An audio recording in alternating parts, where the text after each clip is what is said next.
जय गुरु, सबको जय गुरु। जय गुरु। आज उपस्थित हूँ मैं ये 12वीं बंगाल का 12वीं सत्संग विहार में उपस्थित हूँ।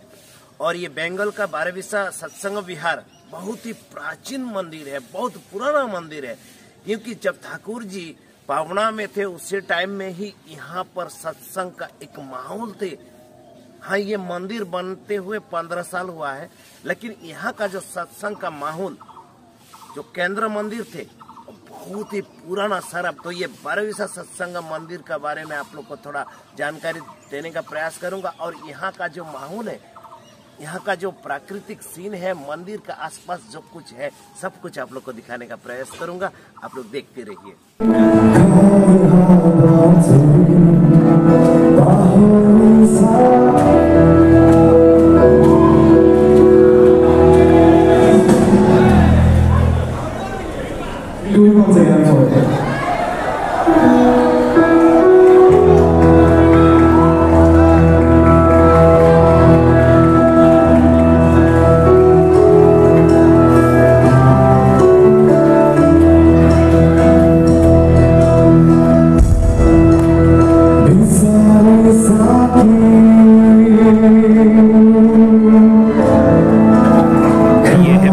सत्संग विहार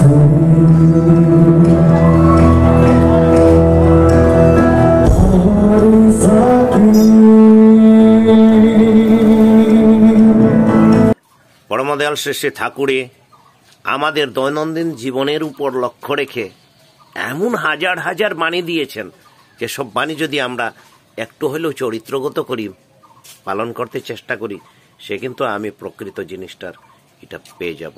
তবে এখানে বলেছে ঠাকুরে, যেথায় থাকিস হোস না বেহুশ, করতে সন্ধ্যা প্রার্থনা, হবি তাতে কর্ম নিপুণ, শক্তি পাবে বর্ধনা। আমলের আগে এই জায়গাটা তখন ঠাকুর পাবনায় ছিলেন। হ্যাঁ, তখন ঠাকুর পাবনায় ছিলেন স্বাধীনতার আগে। এখানে আসছে সেপ্টেম্বরে, 2 সেপ্টেম্বরে। আচ্ছা, তার আগের কথা। মানে তখন একত্রিত ছিল আর কি। আচ্ছা আচ্ছা আচ্ছা আচ্ছা আচ্ছা।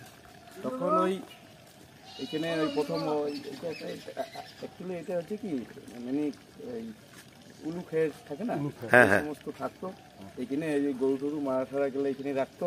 এই জায়গাটা এই পরিস্থিতিতে ছিল। আচ্ছা আচ্ছা। হ্যাঁ হ্যাঁ। তখন ওই আমার বাবা স্বর্গীয় বিনোদ বিহারী বর্মন, হ্যাঁ, আর এখানে দীনেশ কাকু নামে একজন আমার কাকা ছিলেন। ওনারা দুজনেই চলে গেছেন। তো ওনারাই এই পাশে উপেন বর্মন একজন আছেন, ওনার পরিবার আছেন, অর্থাৎ ওনারা নাই, ওনার ছেলে টেলেগুলো আছে। তো ওনার এই জমিটা ওনার অনেকটাই বেশিটাই ওনার ছিল। ওনার কাছ থেকে বলে ওই যে উপেনদা আমাদের কিছু জমি দেন, আমরা এখানে একটু নাম সংকীর্তন করি। উনি তখন আধা বিঘার মতো জমি বলছে এইটা পরিষ্কার করে নেন। পরে প্রথম ওই ধীরেশ কাকার বাবা কী করলেন, ওই বাঁশ কেটে একটা কুড়ে ঘর বানিয়ে ওইখানে প্রার্থনা দিয়ে শুরু করলেন আর কি। এই শুরু হলো মন্দিরের মানে কাজ। তারপরে ধীরে ধীরে আগে একটা ধানের গোলা ছিল এখানে। এই জায়গাটার নাম অ্যাকচুয়ালি ধর্মগোলা। হ্যাঁ, ধানের গোলাটা ছিল ওই চকচকায়, অর্থাৎ রাডাক নদীর ওইখানে। একসময় রাডাক নদীতে ওই জায়গাটা, রাডাক নদী বড় হওয়াতে কি হচ্ছে, এটা ভেঙে গেল।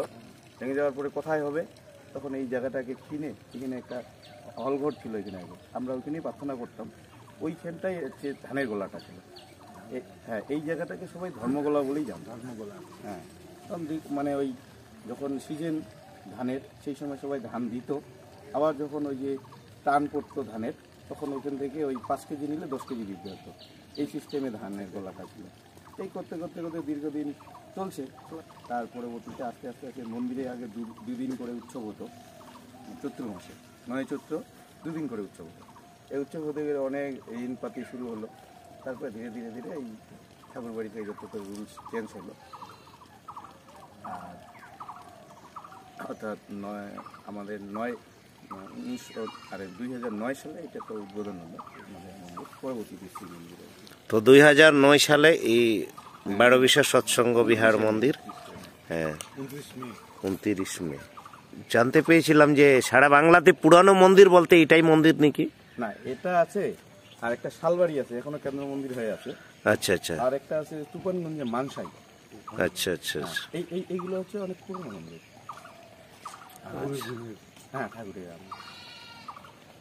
ঠিক আছে, জয়গুরু। বর্মনদার থেকে অনেক কিছু জানতে পারলাম, তাই অনেক ধন্যবাদ বর্মনদাকে।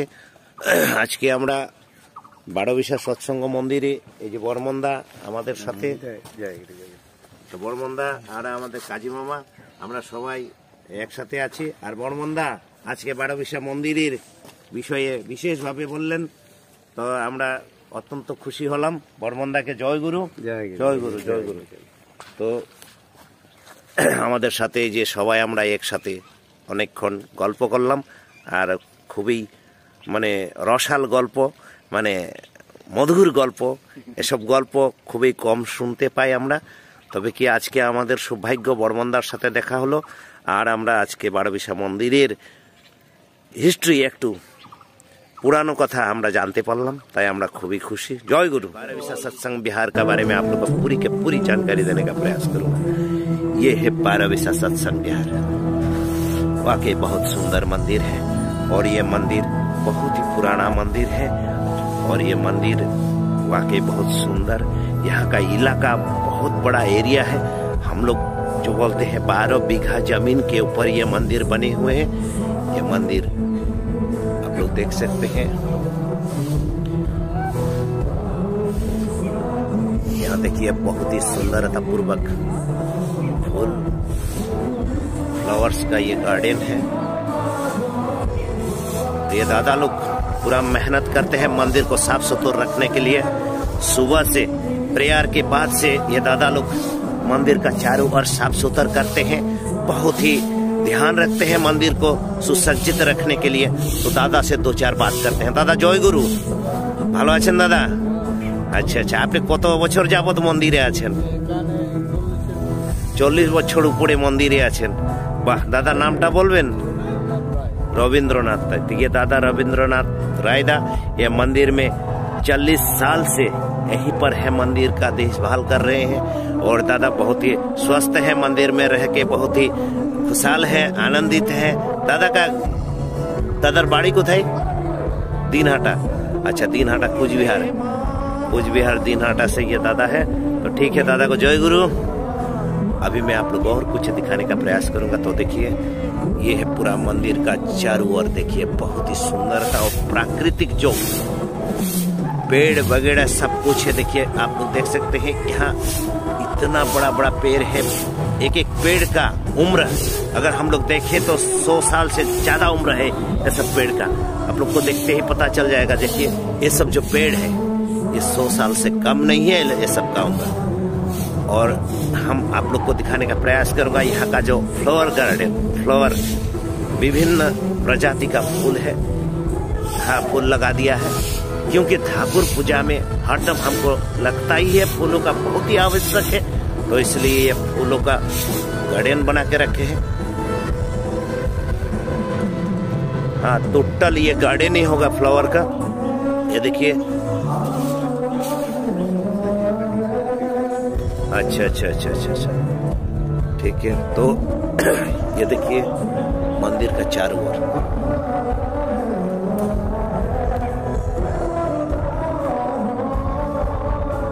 तो ये है मंदिर का चारों ओर। ये देखिए कितना बड़ा बड़ा पेड़ है, बहुत ही बड़ा बड़ा पेड़ है। हाँ? आपको कैसे लगा दादा, थोड़ा बोल दीजिए। बारहवीसा मंदिर बहुत अच्छा लगा, बहुत सुंदर लगे। আপনার মনে সবকিছু আছে, ঠিক? আচ্ছা আচ্ছা। তো মানে দাদা এত মানে খুশি এই বারোবিশা মন্দিরে। আমরা রাত্র থাকলাম এখানেই। আমরা দেওঘর গিয়েছিলাম, দেওঘরের থেকে আসার পথে আমরা বারোবিশা মন্দিরে রাত্র হোল্ড করলাম, আর এখন খাওয়া দাওয়া করে আমরা চলে যাব। তো এই যে বারোবিশা মন্দির, আপনারাও কোনোদিন আসলে এখানে থাকতে পারবেন বারোবিশা মন্দিরে। বারোবিশা মন্দির খুব সুন্দর, থাকার জায়গা আছে, থাকার জায়গা খুব সুন্দরই আছে এখানে। আমরা কিন্তু এখানে সুন্দরভাবে গরম জল দিয়ে স্নান করলাম, মানে গিজার টিজার সব কিছু লাগানো আছে, একদম বহুত সুন্দর। দাদা মন্দিরে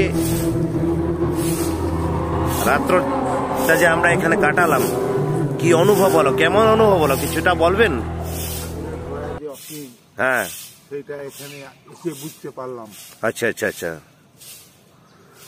ঠিক ঠিক ঠিক। তার মানে আপনি খুব সুখে আছিলেন, আনন্দে ছিলেন। ঠিক আছে, তো আমি আপনাদেরকে আরো কিছু দেখাতে চেষ্টা করব। আজকে আমরা যে রুমে যেখানে রয়েছিলাম, রাত্র কাটিয়েছিলাম, ওই জায়গাটা দেখানোর চেষ্টা করব। আপনারা দেখতে থাকেন। একটু আগেই রুমটা আছে, বেশি দূর না, তবে কি খুবই সুন্দর। আমরা গরম জল দিয়ে স্নান করেছি, আর কি বলবো, আপনাকে দেখানোর চেষ্টা করছি। জয় গুরু। তো কেশব ভাই, আজকে মন্দিরে রাত্র থেকে কেমন লাগলো? একদম বড়িয়া লাগছে, খুব ভালো লেগেছে। তো আমরা একটু পরে চলে যাব। তো আমরা এই 12 বিশা মন্দিরের কিছু একটা স্মৃতি নিয়ে যাওয়ার চেষ্টা করছি। তাই আমি একটু আপনাদেরকে দেখানোর সাথে সাথে আমি একটু ভিডিও করে আপনাদেরকে এই মেমোরিটা রাখতে চেষ্টা করছি। তো এই যে হলো, আমরা এখানে গাড়ি রেখেছিলাম, যে আমাদের গাড়ি পার্কিং করা আছে। তো দাদারা সবাই ব্যস্ত আছে, দাদারা মন্দিরে সুসজ্জিত রাখার জন্য দাদারা এখানে থাকেন। জয়গুরু দাদা, জয়গুরু দাদা। এখানেই বাড়ি দাদার? দাদার নামটা বলবেন? আচ্ছা, জয়গুরু, জয়গুরু। এই দাদা সব দাদারা সবাই মন্দির সুসজ্জিত রাখায় এনি টাইম ব্যস্ত থাকেন, দাদারা এখানেই বসবাস করেন। জয়গুরু, জয়গুরু, জয়গুরু। তো যেখানে আমরা ছিলাম রুমটা আজকে দেখানোর চেষ্টা করব আপনাদেরকে। এই যে রুমটা, এখানে আমরা শুয়েছিলাম। আপাতত আমরা সবকিছু তুলে রেখেছি। এই রুমটাই আমরা আমাদের আজকে রাত্রে এখানে ছিলাম, আমাদের জিনিসপত্র সব রাখা আছে।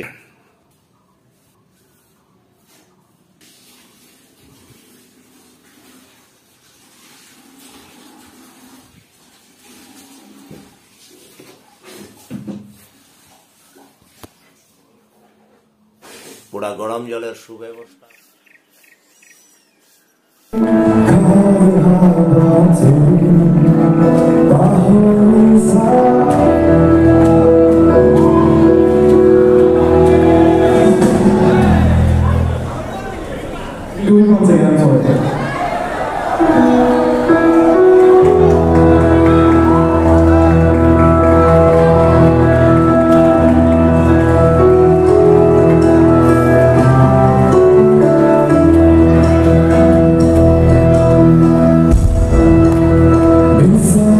এসবের জন্য আমরা যেখানে যাই না কেন থাকার সুবিধা পাই।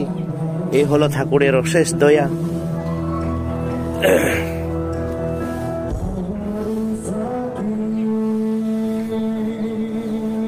তো আনন্দবাজারের সামগ্রী দেখেন, ভরপুর।